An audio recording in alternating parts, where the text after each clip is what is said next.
The organization that won 27 championships, the New York Yankees, are currently in a weird spot. They've been searching for championship 28 since 2009. The Yankees are coming off of a disastrous season, the most disastrous in a very long time. Outside of Aaron Judge, the Yankees had struggles offensively literally all over the place. They lack superstars, and it's something that the New York Yankees are not used to. Usually, they're able to lure free agents just because they're the Yankees. But because of how bad that things got last year, the Yankees have not had that same type of attraction. Most recently, we saw Yoshinobu Yamamoto choose the Dodgers over New York. They saved his jersey number. In fact, no, they had a jersey ready for him, yet he still went to LA. Why were they not the chosen one, but the Dodgers were? Well, it's simple. The LA Dodgers were a better team, so they went ahead and they got him. But this organization understands that they can't have the fans turn on them. They have to step up to the plate and they have to make a big move. They've had a decent offseason so far. I like what they've done, right? Landing pieces for that lineup like Alex Verdugo and Juan Soto. Soto is, a decent player. No, he's a great player. He will not strike out and he will often walk. Plus, he's an instant 30 home runs for the lineup every single year. Verdugo provides great defense for the team, which is really something that they lacked last year. But even after adding both of those players, it's still not going to be good enough. You have to ask yourself, what is plan B after failing to land Yamamoto? And I think that I have it figured out. The Yankees do have a plan, and this plan is going to be sending them back to being the team that no one likes, but they will once again be dominating in 2024/2025. The first step to all of this is by signing pitching in this offseason. It all starts with closer Josh Hader. The Yankees bullpen was a strength last year, but they have lost pieces. Based on reports, they do plan on going and making big moves for that bullpen. Superstar closer Josh Hader is going to be getting a contract like Edwin Diaz got. That already limits him to only a few teams that he could possibly sign with due to the price. According to MLB reporter Jim Bowden, they are currently looking to land Josh Hader. You may ask yourself why? Why do they need him when they already have a great closer with Clay Holmes? Well, it's simple. They're missing pitching depth. But the biggest thing is that they lost Michael King. King was able to come out of the bullpen and be a starter when needed.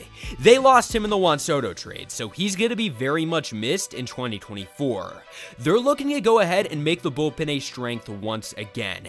If you put Clay Holmes in the setup spot and then you put Hader in the closer role, that would automatically be one of the best bullpens in baseball. Step 2 is bringing in starting pitching. Now, the top of the market left is Blake Snell and Jordan Montgomery.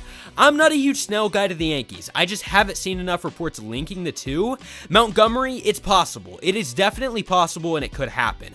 I see them re-signing Frankie Montas and then signing Shoto Imanaga. Imanaga is another pitcher coming from Japan and he should be pretty good. He's going to be probably a good 3 pitcher for $100 million. The Yankees can't afford that. There's no doubt about that. The rotation would then look like Cole, Rodon, Imanaga, Cortez, and Montas. Not great, but they're counting on Rodon to bounce back. He was so good with the Giants only 2 years ago. Injury messed with him all year in 2023, and if he manages to stay healthy in 2024, he could be dangerous like he once was. I know that most people think that they could go ahead and trade for starting pitching.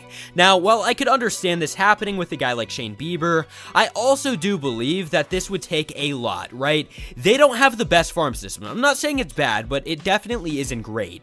I'm not sure that the Yankees are going to be able to give up the pieces that is required to get a big starting pitching trade done. So then they just go into 2024. You add Imanaga for the rotation, it should be a big help, plus you go ahead and you re-sign Frankie Montas. Going into 2024, they have a pretty good season. They're second place in the division behind the Orioles, and overall, it's a pretty good year. One of the core pieces of the future is, of course, Juan Soto, and Soto has an expiring contract. You have to imagine that the Yankees go ahead and offer him a mega contract. It could be worth 13, 14 years for all we know. I mean, this is going to be big. They are going to make sure he is a Yankee for life. They gave up players like Drew Thorpe and Michael King. They know that this is not a one-year rental, and they won't let it be. They will pay him more money than he has ever seen in his life. At this point, the lineup would be Judge, Soto, Dominguez, Torres, and Volpe, and then, a few question marks. Those question marks are the aging players that are currently on that team. First baseman Anthony Rizzo is one of those players. Unfortunately, his stats have shown that he's not the same player that he once was. I was a big fan of Rizzo back in the day, but at 34 years old, the regression has definitely hit. He's going to be a free agent after the 2024 MLB season, so it is his very last year. And I do believe that this is where another step of this process does begin. You may have heard of him, you may have not, but there's a Japanese first baseman hitting free agency. His name is Munetaka Murakami. Murakami is one of the best power bats that we've ever seen come out of Japan. He had 56 home runs in 2022, and that is how he earned himself a name. That 2022 year was special. He's only 23 years old, and he has already expressed interest in becoming a Yankee. He was asked at the beginning of the year on his thoughts on joining MLB. He said, and I quote, "Ideally, I would join a West Coast team, but I'm also really interested in the New York Yankees." Now, I know everyone's takeaway is, okay, he's at LA Dodger once again, another Dodger superstar. I'm not ruling it out by any means, but I do think that this guy is going to be the Yankees' #1 target. They lost the free agent bid with Yamamoto to the Dodgers. Fans were upset, and I guarantee you that this organization is upset with themselves. They're going to be throwing yet again another huge contract at another player. Murakami will be a New York Yankee, especially in an offseason where first base might be the biggest hole in the entire lineup. Now, yes, I understand how much that the Dodgers always spend, but what you have to understand is that they already have a DH with Shohei Ohtani. At first base, they already have Freddie Freeman.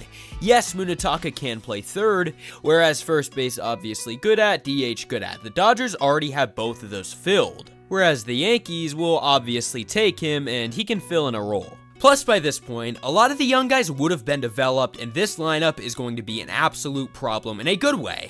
But the rotation still needs help, and there's a man coming to the rescue.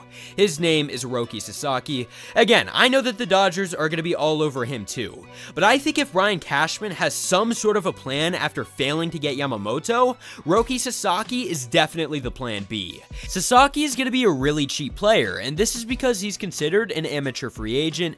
An amateur free agent is basically whenever you haven't pitched long enough to go and get a big contract. So instead, he has to get international bonus pool money from teams. So this is pretty much doable for literally any team out there. He could go to the Athletics or he could go to the Yankees. So we'll see what happens there. This is where it comes back to that New York Yankee poll. If they went and they got Murakami, that could be the attraction for Sasaki. And he says, okay, Murakami's here. Why don't I go here and play with a very prestigious organization? Again, this is my belief for what the Yankees' plan is with this roster. It's something that makes sense. These are the youngest stars available and areas of need. One last time, going over this roster, we have Josh Hader at closer with Clay Holmes in the setup spot. In the lineup, we have Judge, Soto, Murakami, Volpe, Dominguez, and Torres. The rotation would be Cole, Sasaki, Rodon, Montes, and Nestor. We'll see what happens, but the Yankees are primed to land one of those superstars. I hope you guys enjoyed. Subscribe if you haven't already, and peace out.